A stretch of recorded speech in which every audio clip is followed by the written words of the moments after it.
Hi, Steve Chrysler here from Bookkeeping Life. Today I want to go over 5 things you should not say and 5 things you should say to a potential bookkeeping client.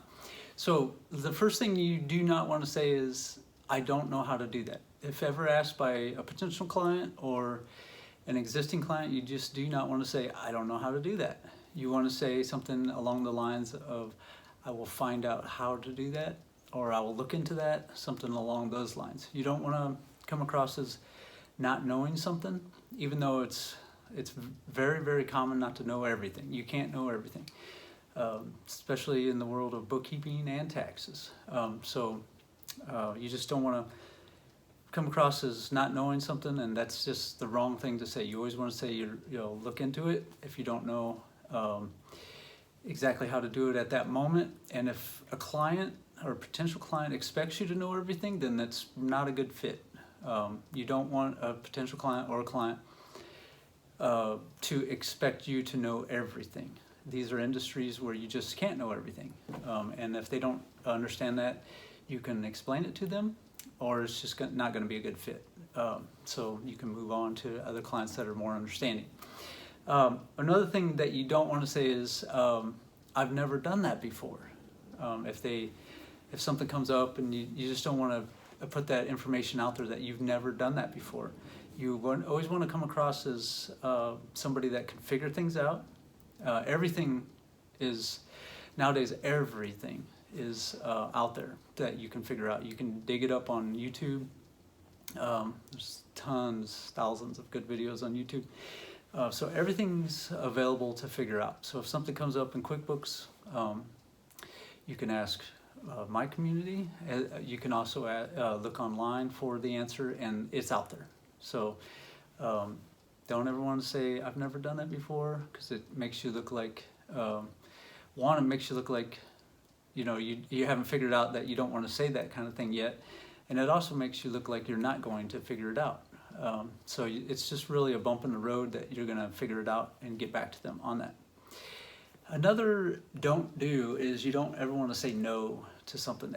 If you're asked about your services and it's not something that you do, you simply say, that is not a service that I provide, and however, I would be happy to help you find somebody that does do that. So like, I don't do payroll, and if somebody asks me to do payroll, I simply say, I don't do payroll. However, this is a really good option, and I have a really good option for them for payroll services.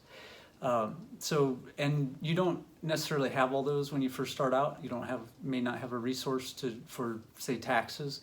You may not have a resource for payroll, but you will over time. And that's something that is important to kind of dig up over time, to kind of a go-to when things are outside of the scope of the services that you provide. It happens all the time. There's a lot of things that are outside of either what I want to do or can do, and I refer those out.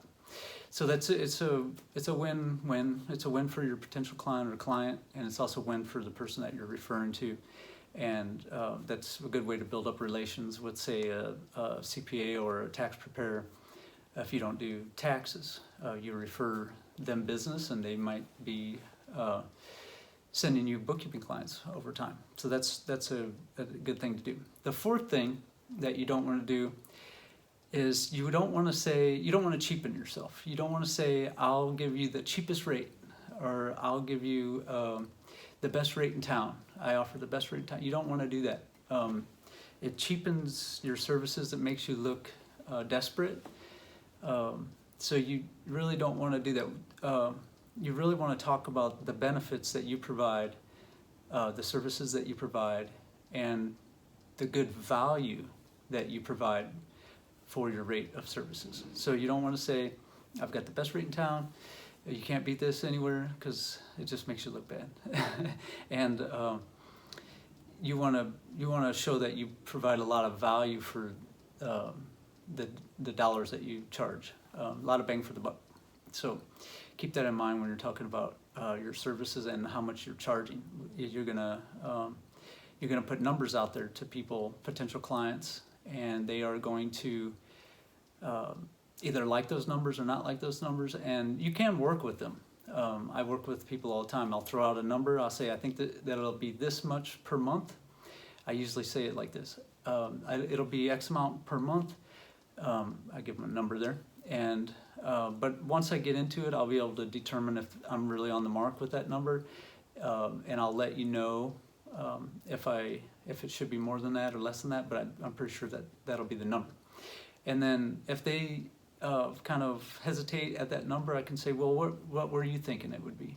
And if it's close, you just go for it. You say, okay, I can do it for that.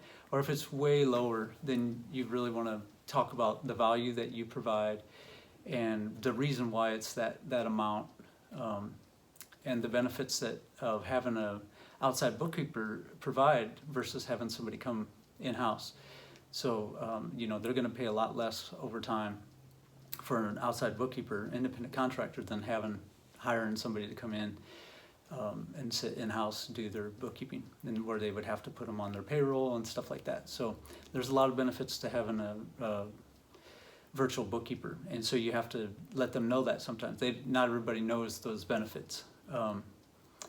And the other thing is, the last thing, say the fifth thing, is you want to be, you don't want to be vague about what you're providing and when you're providing it.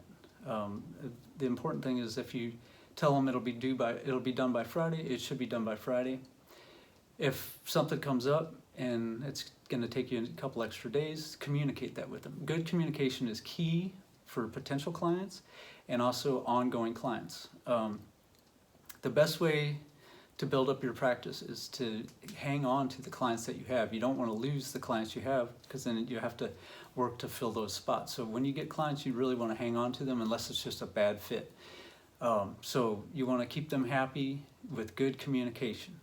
You always want to be communicating what you're doing and meet the deadlines that you set. You don't want to overwhelm them with too many emails. You don't want to send them an email that tells them something they already know. But like, you wouldn't want to say, it's going to take me 2 more days to do this, and then the next day you don't want to say, it's going to take me 1 more day. You don't want to do that. However, good communication, meeting deadlines is very important. And so you don't want to be vague, and you don't want to be non-communicative. So I hope these help, these 5 do's and don'ts. There are many, many, many more I could go into, but you know, these 5 are very beneficial, and you should definitely adhere to them. And just let me know if you have any questions. Steve@BookkeepingLife.com. I'm happy to answer any questions. And also check out my course below, the Learn, Start, Grow bookkeeping course, where you can learn bookkeeping, start and grow your own bookkeeping business for a small amount of money per month. There's a lot of value in there. Okay, it's not the cheapest in town, but there's a lot of value there for what you would pay per month. So check that out in the link below, and let me know if you have any questions. I hope you have a great day. Take care.